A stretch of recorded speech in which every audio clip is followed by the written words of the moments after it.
Olá, determinado, incansável, ele é um apaixonado. Natural de Novo Hamburgo, filho do seu Caio e da dona Rejane, estudou nos colégios Pio XII e Oswaldo Cruz, e embora muitos talvez não saibam, sua formação é jurídica. O marido da Adriane e o pai da Mariana tem uma longa trajetória na comunicação, iniciada em 1988 na Rádio Progresso. Desde 2007 é diretor da Rádio ABC 900 e coleciona em seu currículo coberturas importantes como Coreia e África do Sul e 26 anos de eleições. Hoje teremos uma conversa de peso com Rodrigo Giacometti. Seja muito bem-vindo, Rodrigo. Prazer te receber para uma conversa de peso. Uma satisfação estar aqui, de Rodrigo para Rodrigo, né? Rodrigo quase iguais, quase irmãos gêmeos, como a gente costuma brincar por esses corredores jornalísticos que a gente sempre se encontra. E, enfim, essa conversa de peso para mim é uma honra estar prestigiando e ser entrevistado pelo grande Rodrigo. Tu sabe por que é uma conversa de peso? Deduzo. Não é por causa do tamanho do entrevistador, mas pela qualidade dos seus entrevistados. Que inteligência. Não tenha nenhuma dúvida em relação a isso. Que inteligência. Inclusive, eu preciso citar uma fã do teu trabalho que me disse: cadê o Rodrigo Giacometti? Não foi entrevistado. A gente tem uma lista com mais de 1000 nomes de pessoas que estão fazendo a cidade. Nós estamos aí em entrevistas 100 e poucas. A Kátia Cristina Possebon, que não perde um ponto e contraponto da ABC, disse: não, mas o Rodrigo tem que chamar logo. Assim, vamos chamar logo. Tá aí. Obrigado, Kátia, pela audiência. Mas não é por causa da Kátia que tu está aqui. Também pelas pessoas que pedem sempre, que sugerem sempre nomes. Mas porque tu tem muita história para contar. Tu faz parte da mídia do Vale do Silva dos últimos 30 anos, indiscutivelmente, né? Da grande mídia e de pequenas mídias. Tu viveu em Progresso, tu viveu Revista Expansão, tu vive hoje Rádio ABC 900, do Grupo Sinos, né? Com certeza. Esse canhão que é o Grupo Sinos, né? Como é que foi essa caminhada aí, hein? Parece que tu nasceu para isso mesmo. Olha, eu desde jovem, desde pequeno, não vou dizer porque pequeno eu ainda sou, né? Mas desde muito jovem, lá com os meus 5, 6 anos, relatos de vó, de mãe, de pai. Eu narrava jogos olhando a televisão. Eu sempre fui apaixonado por futebol, jogava futebol sozinho, né? Eu não tinha muitos amigos próximos e não tinha primos ou irmãos, né? A maioria era prima ou irmãs que eu tinha. Então eu jogava bola sozinho, narrava os gols, aí a mãe chamava: vem para dentro, tá na hora do banho e tal. Eu ia para o banho e daí fazia o vestiário. Então eram as entrevistas já no chuveiro de vestiário do que acontecia no pós-jogo. Aí sempre gostei muito de jogar botão e narrava os jogos de botão, anotava, gravava as narrações. Só que aí nós vamos voltar lá para os anos 80, não era tão fácil fazer uma gravação. Então até eu consegui um gravador, com um microfone, enfim, mas consegui. E aí fazia as gravações, depois ouvia com o Novo Hamburgo dos anos 80, com São Paulo de Rio Grande, com Aimoré, enfim, desde muito jovem tinha essa identificação. E sempre fui leitor, por exemplo, da revista Placar, né? Era uma expectativa quando chegava a quinta-feira, era uma revista semanal e tal, e também começava a fazer edições próprias da Placar. Então eu escrevia textos, eu escrevia em formato de revista, isso lá com meus 10, 11, 12 anos. Aí entrevistava a avó, entrevistava a mãe, conforme fosse o pai. Tem isso sempre guardado? Tive esse... Tem muita coisa disso eu tenho guardado. Muitos áudios, inclusive, nas velhas TDK, nas velhas Sony, fitas cassete mesmo, e os impressos, os escritos, manuscritos, também tenho muita coisa. De vez em quando mostro para minha filha, de vez em quando relembro com algum familiar também. Gosto muito de voltar no tempo, mas começou mais ou menos por aí. Até os 16 anos de idade, quando efetivamente, em 24 de abril de 1988... Opa, então nós estamos gravando hoje, nada mais, nada menos. Dia 22... Hoje? Eu comecei dia 24. né? Então, há 28 anos atrás... Estamos gravando exatamente no dia 24 de abril. Então, é mais uma coincidência de começar nesse período. Aí, fui na Rádio Progresso por uma possibilidade de duas pessoas que me abriram essa porta, que é o Junqueira e o Laerte Santos. Eu vinha de um jogo do Grêmio, nunca escondi minha coloração clubística, vinha de um jogo do Grêmio com meu pai, o Junca, e aí o meu pai comentou, esse guri adora rádio e tal, será que a gente não consegue? E o Junqueira, muito amigo do Laerte Santos, a tabacaria do Junca, disse, eu vou conseguir vou ver se eu consigo, porque eu me dou muito bem com o Laerte e tal, e vamos ver. Passo seguinte, o Laerte Santos me abriu essa porta, e aí com 16 anos entrei em 24 de abril de 88, foi a primeira fala, no microfone Novo Hamburgo, 1, Igrejinha 0. Eu fui comentarista de arbitragem. E ali começou a caminhada, reportagem, não só no esporte, porque, sabe, rádios do interior a gente faz tudo. Então eu produzia, apresentava programa de esportes, enfim. Só que não com carteira assinada. Eu passei um colaborador. Ainda fazia o segundo grau no Pio 12, e aí surgiu um campeonato de vôlei, isso em agosto, daí, no Rio de Janeiro, e a ginástica tinha os seus times. Fui fazer a venda, fiz a venda, porque o meu tino também sempre foi muito comercial, fui comercializar, consegui 5 parceiros, se não me engano, a falecida Gaeckerle e outras empresas que, através de contatos pessoais, consegui fazer a venda. Vamos fazer a cobertura no Rio de Janeiro. E aí foram descobrir a minha idade. Aí foram ver que eu tinha 16 anos. Viajar sozinho. Mas como é que tu vai viajar? Não pode, não sei o quê. A frustração se abateu, mas eu fiz aquela cobertura. Foi a minha primeira viagem de avião, fui sozinho para o Rio de Janeiro. Só que quando eu voltei, tu não pode trabalhar no microfone.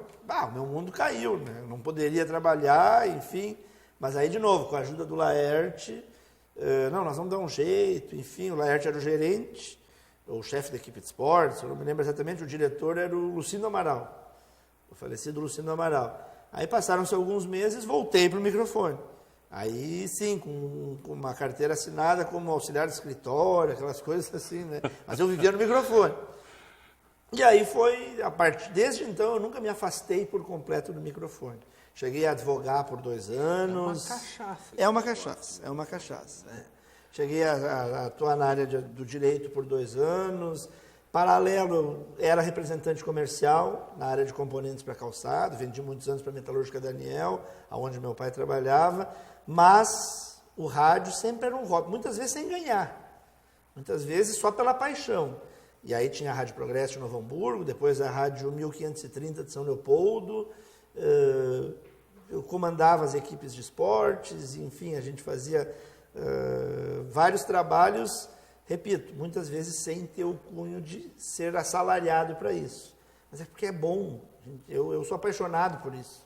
Por isso que tu falou na abertura, um apaixonado, sim, eu sou apaixonado pelo que eu faço. Eu não noto o tempo de trabalho quando eu estou envolvido, principalmente na questão do microfone. E depois de um tempo fui convidado, porque num desses trabalhos que a gente fez lá na 1530, o meu repórter era o senhor Sérgio Yost. Conhece? Já ouviu falar? Meu grande patrão lá na revista Expansão. E ele era meu repórter, só que eu fazia um trabalho muito forte comercial lá. E lá naquela época a gente... Que é uma característica, uma qualidade que normalmente o jornalista não tem, né? Ele não assume para si, né? Só que ali, na 1530, a gente fazia... forma um profissional completo, né? O enfrentamento a então ABC 900. Né? Ele estava em lados opostos. E a gente sabe da força do Grupo Sinos e da Rádio ABC, e que não era fácil o trabalho lá na 1530. Isso foi em 2005. E o Novo Hamburgo, naquele ano, foi muito bem. Aí ela era Progresso já, 1530? Era Progresso 1530. E aí eu tinha o Sérgio Yost como repórter, mas óbvio, ele já tinha a revista Expansão, e a gente acompanhou o Novo Hamburgo em todos os jogos da Série C. Nós fomos a Belém do Pará, nós fomos a Natal, nós fomos a Nova Lima, em Minas Gerais. Isso é muito difícil para uma rádio pequena, no interior já é difícil. Sendo a menor em relação à ABC, era mais difícil ainda. E nós fizemos. E aí a gente começou a namorar, né? O Sérgio foi me convidando e eu acabei me tornando gerente comercial da revista Expansão. E aí sim, fui me afastando do meio do sapato, depois de uns 3, 4 meses efetivamente, fiquei apenas gerente comercial da revista Expansão, e ali fizemos um maravilhoso trabalho, é ótimo trabalhar com o Sérgio, com a Ana, com toda a equipe que a gente formou na Expansão, e passado 1 ano e meio, mais ou menos, fui convidado a ser diretor da Rádio ABC do Grupo Sinos. Bom, também uma excelente empresa, um ótimo ambiente para trabalhar, um desafio, porque a gente sabe da força dos impressos do Grupo Sinos, mas a rádio há pouco havia sido adquirida pelo Grupo Sinos e era um trabalho a ser iniciado, né? Muitos amigos desconfiavam e diziam, não vai dar certo, tu vai desistir em 6 meses, em 1 ano.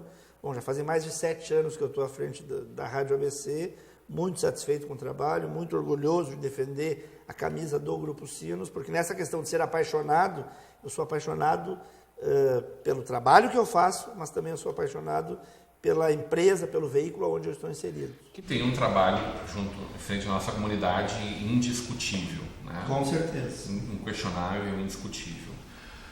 O que está sendo mais difícil hoje nesse universo de cross-media aí, dentro desse universo que tu vives especificamente? Como é que faz para aproveitar e tirar o melhor desse cross-media?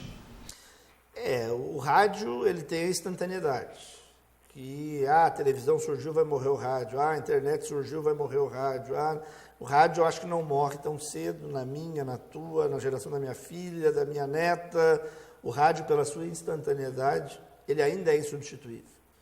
Televisão, tu tem que editar, tu tem que ter um link, o jornal, tu tem que baixar a matéria, a internet é rápida, mas tu também tem que digitar. Tu pega um telefone celular, tu entra no ar em 5 segundos.